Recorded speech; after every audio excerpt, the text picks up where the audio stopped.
Hello and welcome to some more Tesla news. This is Patrick with Tesla Trip. I travel around all over the place in my Model X, and when I'm charging, I give you guys the update on the latest news. We got some pretty cool stuff about the Superchargers, Autopilot, Model 3, um, all kinds of stuff. So keep a watching.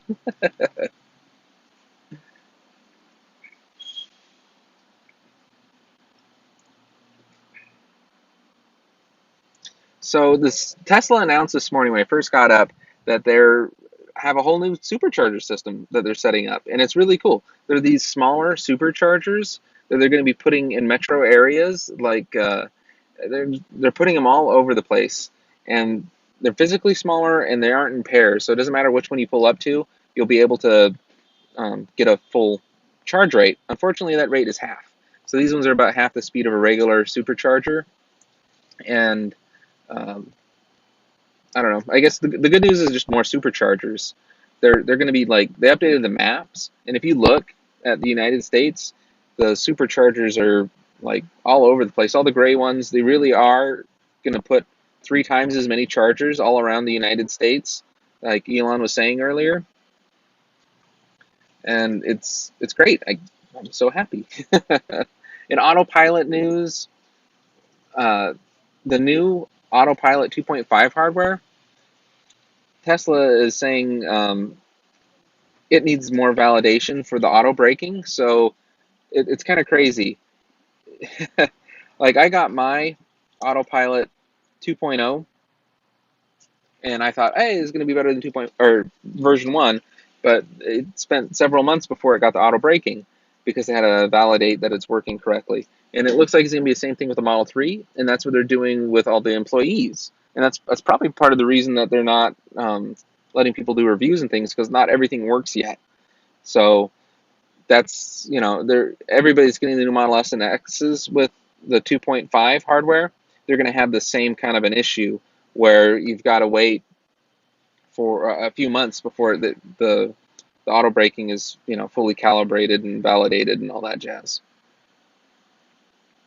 Um, in some sad news, unfortunately, the NTBS,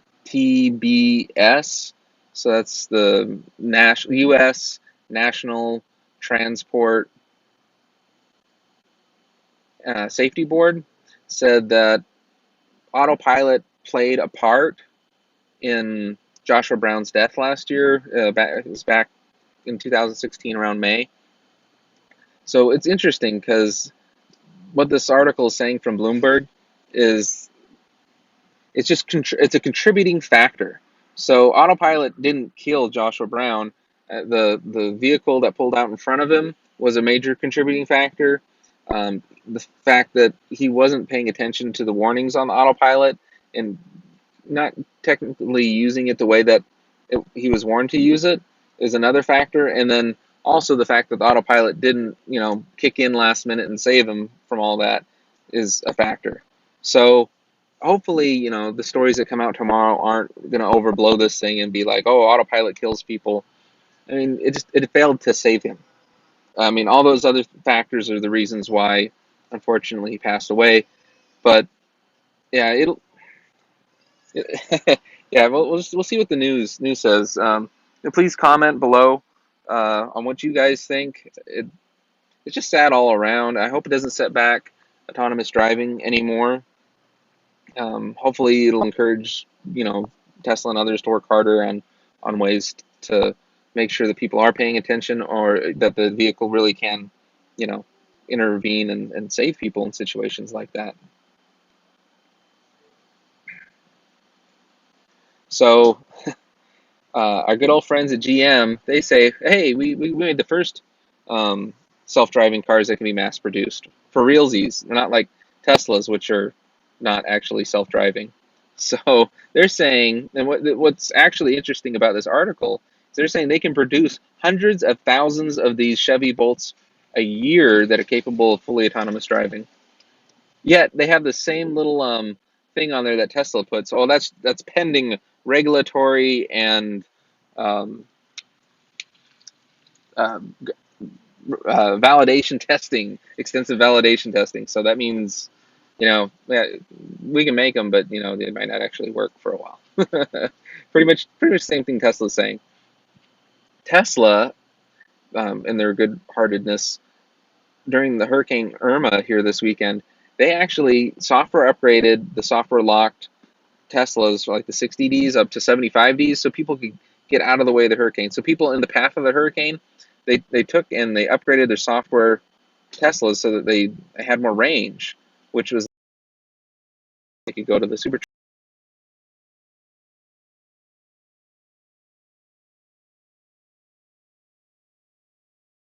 He's a friend and investor in Tesla. He actually has VIN number 1 of the Model S received his Model 3.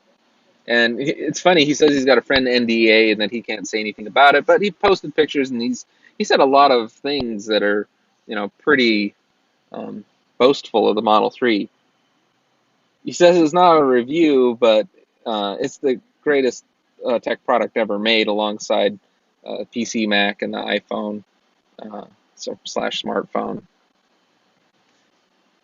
He's saying that it's a masterpiece, that Elon completed his mission. The car is 1/5 the cost of the first Tesla Roadster and 100 times better.